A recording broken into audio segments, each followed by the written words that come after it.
Ange,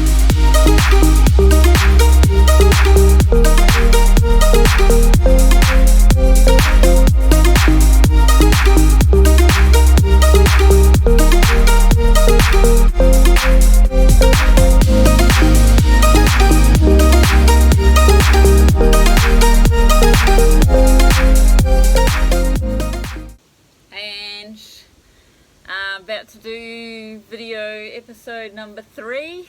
Now that we've hit the big time, woohoo! Over 100 views, 2 likes. I think one of those is mine and one of those is yours, and and 8 subscribers. Most of those are my family who I've told that they have to subscribe. But anyway, I'm doing this video is me attempting to do some land-based fishing on a king tide. Got quite wet, and what else have I got? Oh, and a little bit of cast netting, which I do to catch my live bait. I hate paying for bait, sometimes I do, but I love using live baits. And I've also got a little bit of crab potting. So I've got that in there, waiting for a bit more footage from you and a little bit more footage from me, a little bit more fishing, which hopefully I'll get to do over the Easter weekend. And I'll put together another one. Alrighty.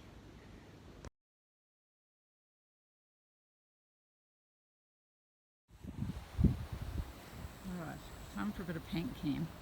So we have a massive king tide, and somehow I have to get around the bend and up that creek. So I think it's going to be relatively exciting and possibly have me falling in it. Let's see what happens. Make some more exciting footage when you have someone arse over in the mud or get bitten by a big giant mud crab. Okay, the really annoying thing is that I've got my new cast net to catch some liveys, and it's heavy and awkward to carry. The tube of wheel paint. Oh, okay. I've also got a chair on my back. Tree. Okay, so this is never this high. Well, obviously it is when it's king tide, but if I smack my head onto the branch. Okay, so that tiny little island over there is what I want to try and get to. I know there's a park, although Linda has just told me that the tide is still coming in. So do I try to go there, which looks dry now, but I know it's going to get a lot wetter around there, or do I try to walk on the path in the water? Let's try this way first. You should never take the easy path first. Let's see how we go around the corner here. We have a cyclone off the coast, and the winds are going to pick up big time.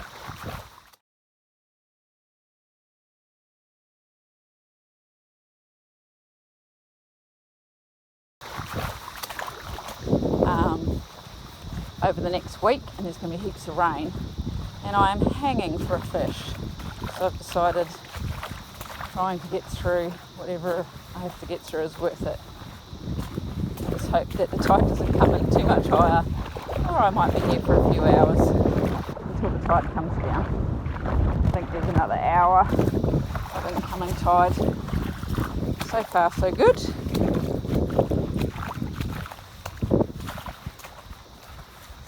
Go. Oh, I'm nearly at my spot. Man. So that all that water there, that you can see there, is normally dry land. Hardly ever. It gets a little bit of water on it when the tide comes in, but pretty much none. You can walk on dry land at both ends of the tide. So that is definitely a king tide. Whew. Okay, made it. I wonder if my tiny little island here is going to stay dry, or that's going to go in as well. And I'm hoping this king tide will bring in some big fishies. We'll see. I'll let you know if I do. So I've put my rod's in a very precarious position because normally that's my rod holder tree, but as you can see it's in the water. It's not normally in the water, so I can't put it there, so I've just hung it up there and let's see what happens. Okay, so my little island is very rapidly disappearing. I've just checked the tide, there's at least another hour of incoming tide and we're going inwards up the creek. So I would say now I don't have an island left, maybe even less. I'm standing here and I rescued my fishing rod out of the tree because I realised that soon I'm going to be in wasting while trying to get out to the tree to get my fishing rod back. Let's see. Longer. How deep it's getting for me to get home again. We'll see. Well, I am now seconds away from losing my island. And my bag's about to get very wet. I have contemplated maybe hanging it up in the tree, so I'm going to give that a go. But if that doesn't work, it's probably time I try to wade myself out of here, however that's going to work.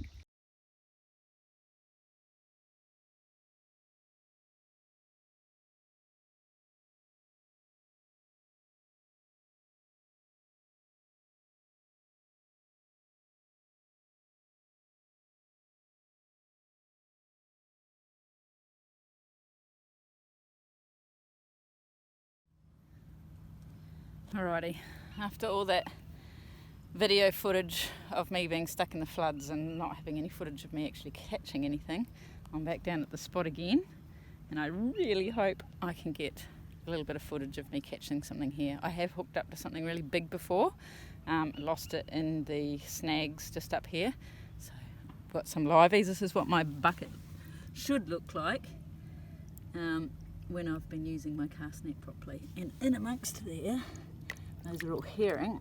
There's a nice big prawn, nice big jumpy prawn too.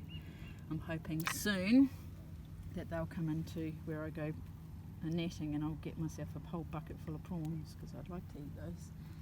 Alrighty, here goes.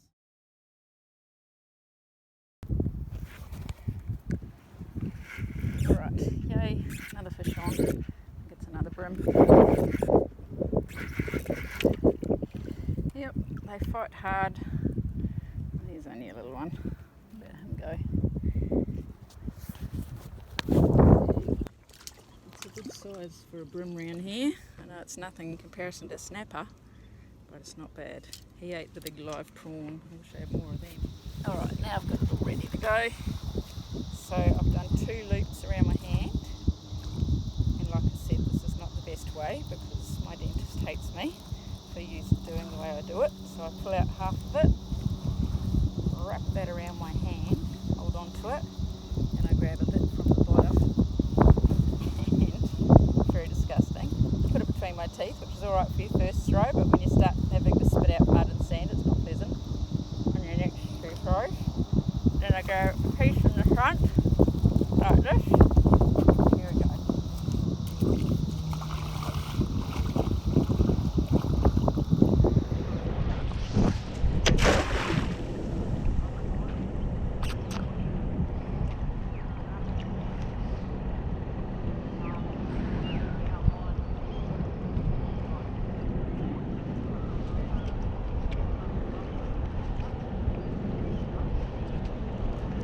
Yay, I can see a little fish.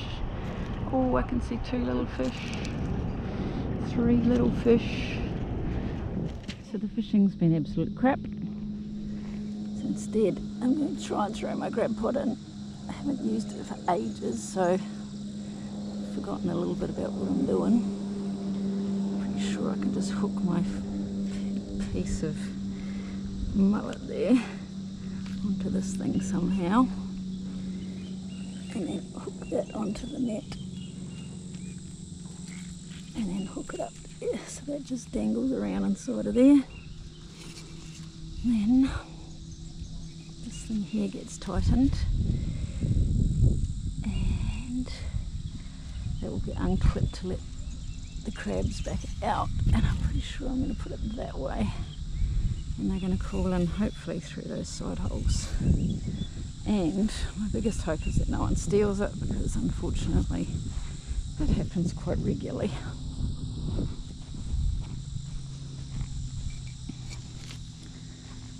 I reckon this spot here will be pretty good. Not a lot of people fish up here. I can see some little prawns jumping, which means we might have ourselves a prawn season soon. And it is a bit of a deep drop off. I do know there's a spot out here, but it also is very muddy here, so I can't actually see where the best spot is. Plus, I don't want to have a mad crab grab hold of my toe right now. That would not be pleasant, and I can't see anything. Right, I'm going to actually check that over there. No, I think I'm going to need that a little bit deeper. Check around in there. Oops, I don't want it to... Oh! Okay, I can see the bit that is hooked. Yay, I got it. Alright, I'm going to chuck it down there now. Oh, that was a bit deeper than I thought. Better get some more string out.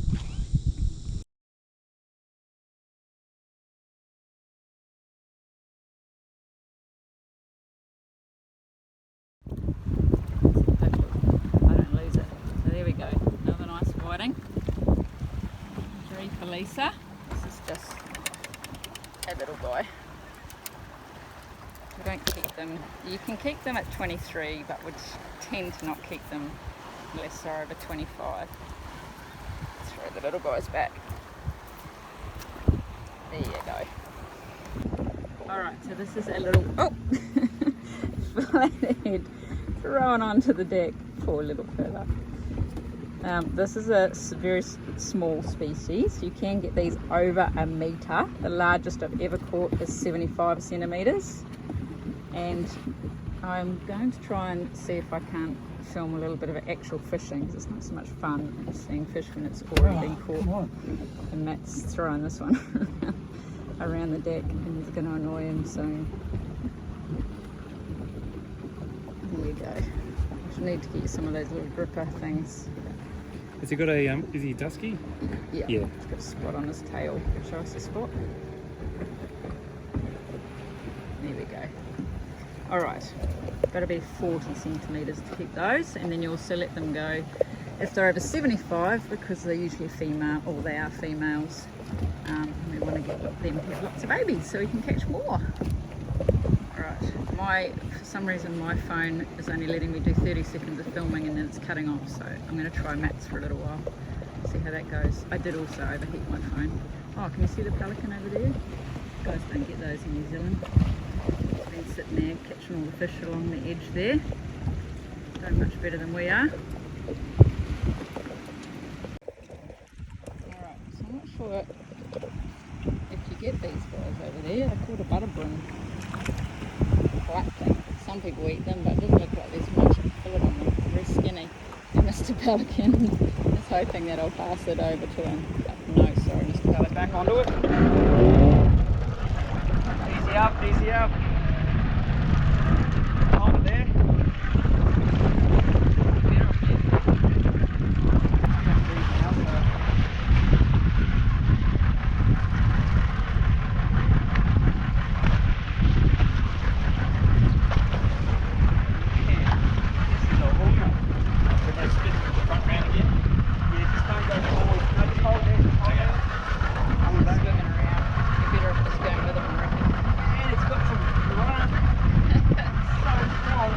It's a shark! Oh, it's not a shark, is it? No.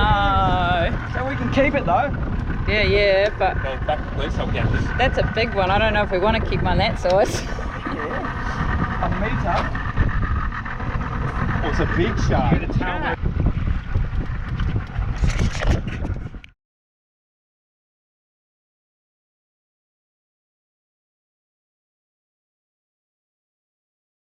Hello, Charlie and Taylor. How are you? Say Papa. Papa caught a big, big fish. Hello, hello, hello. Man, Papa, I didn't know your fish can talk. That's one big snapper. It's a special Woohoo! fish. Yoo-hoo. And Lisa, that's just for you too.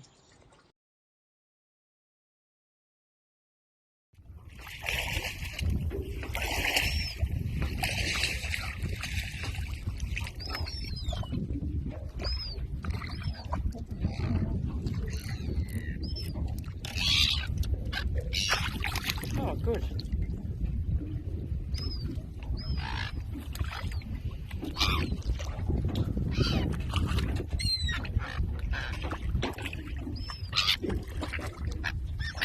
A few kingfish down there, Lisa.